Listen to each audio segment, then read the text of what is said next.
warahmatullahi wabarakatuh. Selamat pagi anak-anak. Bagaimana kabarnya hari ini? Sehat, kuat, semangat.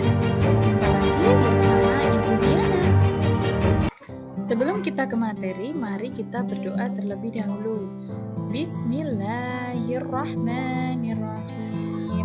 Raditu billahi rabba wa bil islami dina wa bi Muhammadin nabiyya wa rasula. Rabbi zidni ilma warzuqni fahma. Adapun tujuan pembelajaran kita adalah menganalisis pengertian adab bertamu sebagai cermin keimanan kepada Allah Subhanahu wa taala. Yang kedua, mengidentifikasi macam-macam adab bertamu, yaitu adab orang yang bertamu dan adab penerima tamu. Ketiga, mampu menyebutkan waktu yang harus dihindari saat bertamu. Selanjutnya, mampu menyebutkan hikmah melaksanakan adab bertamu. Terakhir, menunjukkan sikap hormat dan toleran sebagai implementasi mempelajari adab bertamu. Sebelum kita melanjutkan ke materi, yuk kita simak video berikut.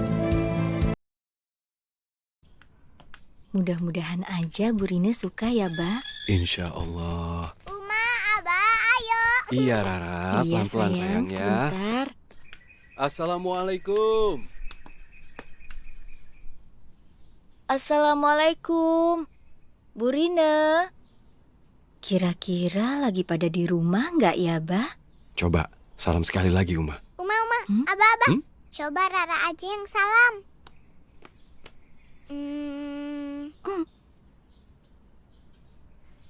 Assalamualaikum. Halo.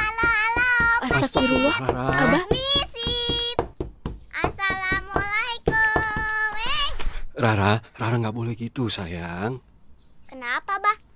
Siapa tahu Bu Rina nggak dengar. Iya, tapi bukan begitu caranya, sayang. Ba, mungkin Bu Rina lagi pergi. Ya udah, kita pulang aja yuk. Mm-mm. Yuk. Hah? Ya udah deh. Assalamualaikum. Mm-mm. Aduh, capek. Duh, Hah? anak Abah capek ya. Iya, Mbak. Capek. Capek apa? Capek nunggu. Oh, gitu. Tapi kan kita yang bertamu. Jadi kita yang harus bersabar. Tapi menurut Rara, kalau kita bertamu ke rumah orang, harusnya gimana sih? Oh, tahu dong, Abah. Gini. Gimana? Pertama, salam dulu. Terus yang kedua, ketok pintunya. Ya, terus? Yang terakhir, tinggal pamit deh. Gitu kan? Yang Rara sebut sudah betul. Tapi masih ada yang harus diutamakan lagi. Dalam agama kita itu ada adab sopan dan santun dalam bertamu.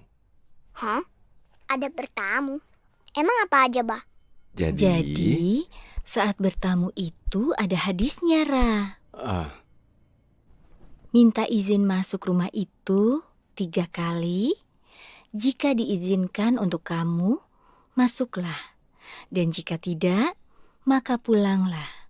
Oh, Nah, saat bertamu, sebaiknya kita tidak memberi salam lebih dari 3 kali, Ra. jadi salamnya cuma boleh 3 kali ya, Uma? Gak boleh mengetuk-ngetuk pintu dengan keras, karena itu akan mengganggu pemilik rumah. Nah, ingat nggak tadi kamu kayak gimana? Hah? Emang tadi Rara ngapain? Nih, kayak gini nih. Tok. Terus sambil teriak, Bu Rina ada di rumah nggak, Bu? Assalamualaikum, ada paket, Bu. Ingat gak? Gitu kamu tadi. Kita sebagai tamu tidak boleh masuk atau duduk sebelum dipersilahkan. Dan yang terakhir, jangan pernah mengintip ke dalam rumah. Jadi gitu sayang, adab bertamu menurut ajaran Islam. Abah, Uma, Rara minta maaf ya. Ternyata kalau bertamu bukan cuma salam, ketok, sama pamit. Mulai sekarang Rara enggak teriak-teriak lagi sama ngintip-ngintip lagi. Iya. Iya, nggak apa-apa. Tapi Bah, Hmm? misalkan kalau ada tamu datang, Uma sama Rara belum pakai jilbab, gimana? Nah, pertanyaan yang bagus, Rara. Gimana ya, Uma ya? Hah? Rara tahu. Hmm? Waktunya kreasi Rara.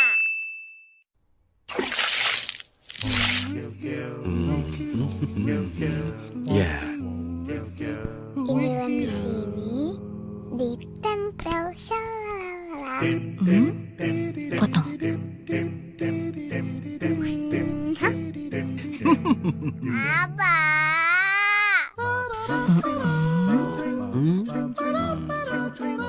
Yap. Alhamdulillah. Udah selesai ya, Bah? Alhamdulillah. Alhamdulillah. Kamu hebat, kamu anaknya Abah. Kamu anaknya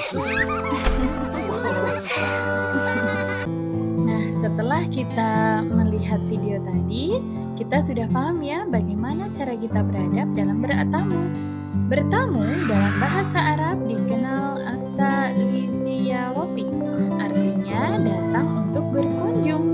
Menurut istilah bertamu yaitu kegiatan mengunjungi rumah sahabat, kerabat, atau orang lain dengan tujuan menjalin persaudaraan maupun untuk suatu keperluan dalam rangka menciptakan kebersamaan dan kemaslahatan bersama.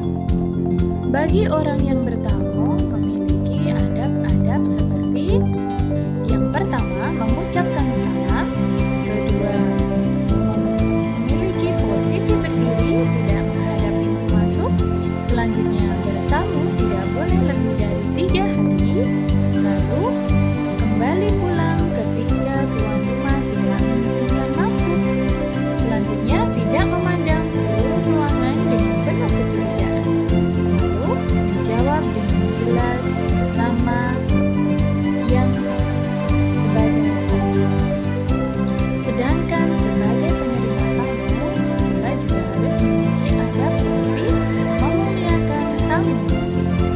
Kemudian jangan menunggu sampai tamu datang. Selanjutnya disunahkan bagi tuan rumah menemani tamu makan. Lalu hak seorang tamu untuk dilayani adalah selama 3 hari saja. Selanjutnya jangan sekali-kali menyusahkan tamu.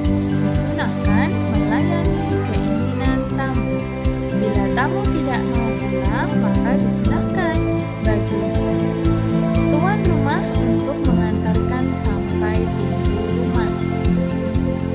Nah, untuk waktu-waktu yang harus kita hindari saat bertamu adalah yang pertama, saat sebelum sholat subuh.